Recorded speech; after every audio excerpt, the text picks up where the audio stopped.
Urdu diary میں ہم لاتے ہیں آپ کے لیے مفید اور معلوماتی ویڈیوز۔ اگر آپ کو ہماری ویڈیوز پسند آتی ہیں تو انہیں شیئر کیجیے اور ہماری حوصلہ افزائی کے لیے ہمارے چینل کو پلیز سبسکرائب ضرور کیجیے اور بیل کے آئیکن کو کلک کیجیے کیونکہ یہ بالکل فری ہے۔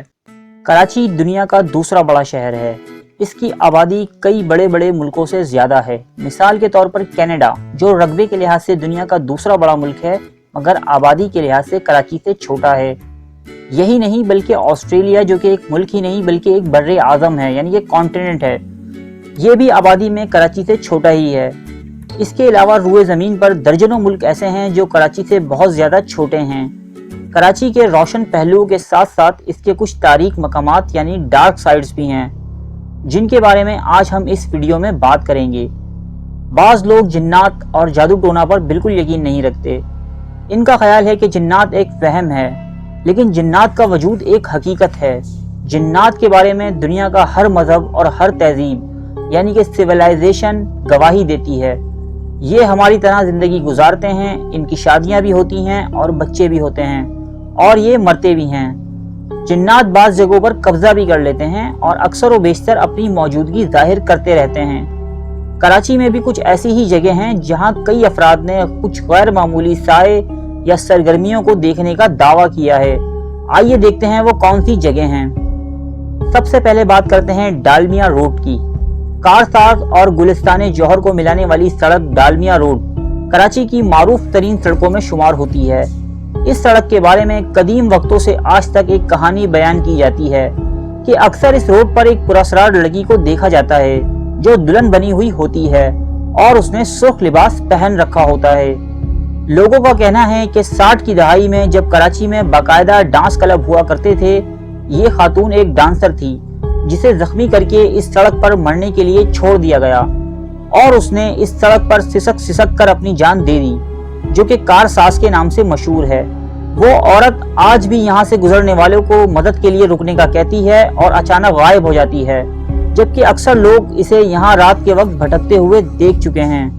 بعض افراد کا دعویٰ ہے کہ آدھی رات کو سفر کرنے والے جب ڈالمیا روڈ پر پہنچتے ہیں تو کسی وجہ سے وہ رکنے پر مجبور ہو جاتے ہیں۔ رکنے کے بعد انہیں ایک سجی سجائی سرخ لباس میں ملبوس دلہن نظر آتی ہے جو کسی اجنبی زبان میں ان سے گفتگو کرنے کی کوشش کرتی ہے۔ ڈرائیورز کا پہلا خیال یہی ہوتا ہے کہ کسی پریشان حال دلہن کو مدد کی ضرورت ہے، لیکن دیکھتے ہی دیکھتے اس کی شکل بدل جاتی ہے اور وہ ایک خوفناک چڑیل کا روپ دھار لیتی ہے۔ کچھ افراد نے یہ بھی دعویٰ کیا کہ جب وہ رکے نہیں تو اس دلہن نے ان کا پیچھا کیا اور انہیں اس کی چیخیں بھی سنائی دیں۔ ڈالمیا روڈ پر آدھی رات کو بھٹکنے والی اس دلہن نما حیولے کی CCTV فوٹیج بھی اب انٹرنیٹ پر دیکھی جا سکتی ہے۔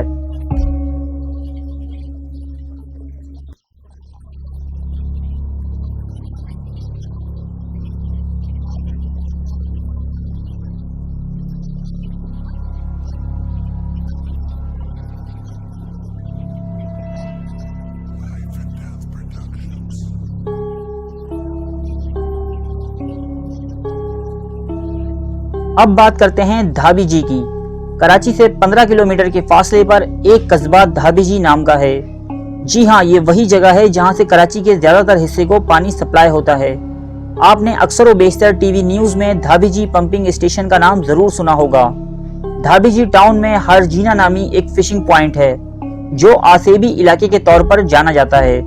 مقامی ماہی گیروں کے مطابق اکیلے وہاں جانے یا سورج غروب ہونے کے بعد وہاں جانا خطرے سے خالی نہیں کہ کہیں آپ رات کو وہاں مچھلی کے شکار کو جائیں اور کسی بے چین بدرو بھوت پریت کا شکار ہو جائیں۔ ویسے میرے خیال میں آپ کو وہاں دن میں بھی نہیں جانا چاہیے۔ جب آپ کبھی اس جگہ کو دیکھیں گے تو میری بات سمجھ جائیں گے۔ ہاکس بے ہٹ کراچی۔ کراچی کا شاید ہی کوئی ایسا شہری ہو جو کبھی ہاکس بے نہیں گیا ہو۔ ہاکس بے تفریح کے لیے ایک بہترین ساحل ہے۔ یہاں نہ صرف کراچی بلکہ پاکستان بھر سے لوگ پکنک منانے آتے ہیں۔ ان لوگوں کے لیے بہت سے خوبصورت ہٹ بنائے گئے ہیں۔ ان ہٹس کے درمیان واقع ایک ہٹ آسیب زدہ مشہور ہے اور اسے کوئی کرائے پہ نہیں لے سکتا۔ بہت سارے لوگ جو ان باتوں پر یقین نہیں رکھتے وہ اس ہٹ کو دیکھنے جاتے ہیں اور اس میں رات بھر رہنے کا چیلنج بھی قبول کرتے ہیں۔ مقامی لوگوں کا کہنا ہے کہ اگر کوئی بے وقوف یہ حماقت کرتا ہے تو وہ صبح ہونے سے قبل ہی چیختا چلاتا باہر آ جاتا ہے۔ کہا جاتا ہے کہ پورے چاند کی رات میں اس ہٹ کے اندر جنات کی شادیاں انجام پاتی ہیں اور یہ جنات بن بلائے مہمانوں یعنی انسانوں سے بہت برا سلوک کرتے ہیں۔ اب بات کرتے ہیں کراچی کے بیچوں بیچ واقع کچھ آسیبی مکانات کی۔ اگر آپ کبھی PECHS سوسائٹی کے بلاک 6 کی گلیوں میں جائیں تو آپ وہاں دیکھیں گے کہ ہاؤس نمبر K39 سے ایک پراسرار روشنی باہر آ رہی ہے۔ اس کا مطلب ہے کہ وہاں کوئی رہائش پذیر ہے، حالانکہ یہ گھر کئی اشروں سے بند پڑا ہے۔ کئی لوگوں کا کہنا ہے کہ انہوں نے اس گھر میں سفید لباس پہنے ہوئے ایک کمزور سی خاتون کو اکثر دیکھا ہے، جو رات کے پچھلے پہر گلی میں چلتی ہوئی نظر آتی ہے، مگر صبح فجر کے قریب وہ غائب ہو جاتی ہے۔ اسی طرح سولجر بازار کراچی میں بھی ایک گھر جس کے مکین اسے چھوڑ کر جا چکے ہیں، آسیب کی وجہ سے بھوت بنگلہ مشہور ہے۔ کہا جاتا ہے کہ یہاں غیر معمولی سرگرمیوں کے مختلف واقعات ہوتے رہتے ہیں۔ کبھی کبھی رات کو ایک عجیب آدمی چھت پر نظر آتا ہے اور مدد کے لیے چیختا ہے۔ اب چلتے ہیں ناظم آباد کی طرف۔ ناظم آباد میں بھی ایک گھر ہے۔ کہتے ہیں کہ 1992 میں اس گھر میں ایک 9 بیاتے جوڑے کو وحشیانہ قتل کر دیا گیا تھا۔ مقامی لوگوں کو ان کی چیخیں آج تک سنائی دیتی ہیں۔ ان چیخوں کی وجہ سے اس گھر کے مالک مکان اسے کرائے پر دے کر کہیں اور منتقل ہو گئے، مگر اس گھر میں کوئی کرایہ دار ٹکتا ہی نہیں، اس لیے اب یہ گھر برسوں خالی پڑا ہے۔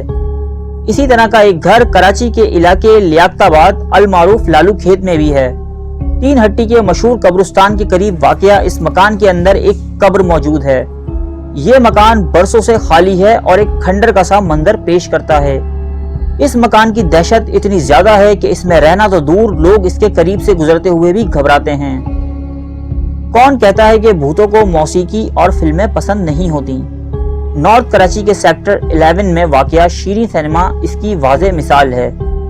اس چلتے ہوئے سینما کو صرف اس لیے بند کر دیا گیا کیونکہ یہاں غیر معمولی سرگرمیاں دیکھنے میں آ رہی تھیں۔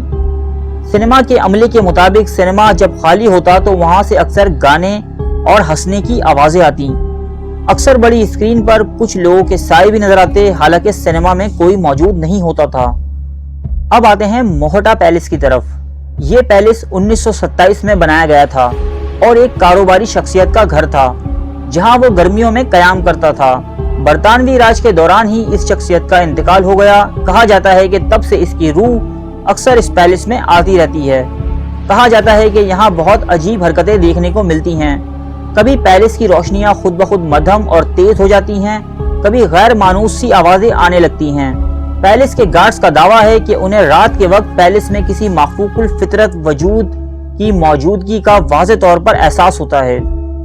چوکنڈی کا قبرستان، جو دیدہ زیب اور منفرد طرز تعمیر کی حامل قبروں کے باعث پوری دنیا میں مشہور ہے، تاہم 600 سال قدیم متروکہ اس قبرستان کے بارے میں مشہور ہے کہ یہاں آسیب کا سایہ ہے اور روحیں اکثر یہاں بھٹکتی رہتی ہیں۔ اس لیے کوئی بھی شخص شام کے بعد اس قبرستان میں جانے کی جرت نہیں کرتا۔ قریب کی آبادیوں میں رہائش پذیر افراد کا کہنا ہے کہ جیسے ہی سورج غروب ہوتا ہے تو یہاں موجود قبریں جلنے لگتی ہیں اور بہت زیادہ گرم ہو جاتی ہیں۔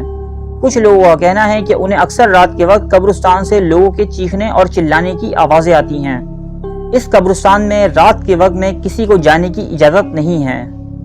اب بات کرتے ہیں کراچی سے جڑے شہر حیدرآباد کے ایک شمشان گھاٹ کی، جہاں ہندو اپنے انتقال کر جانے والے لوگوں کی چتا جلاتے ہیں۔ اس کے بارے میں دعویٰ کیا جاتا ہے کہ جن لوگوں کو یہاں لا کے جلایا جاتا رہا ہے، ان میں سے بعض کی روحیں اب بھی یہیں بھٹکتی پھر رہی ہیں۔ یہ شمشان گھاٹ کئی صدیوں پرانی ہیں۔ شمشان گھاٹ کے گارڈ اور دیگر اسٹاف کا کہنا ہے کہ غروب آفتاب کے بعد اکثر یہاں کئی بچے کھیلنے کے لیے آتے ہیں اور عجیب و غریب قسم کی آوازیں نکالتے ہیں۔ ان میں سے کسی کو بھی گیٹ سے آتے ہوئے نہیں دیکھا گیا۔ یہ بچے پتہ نہیں کون سی جگہ سے آتے ہیں اور کہاں غائب ہو جاتے ہیں۔ رات بھر پراسرار آوازیں بھی سنائی دیتی رہتی ہیں۔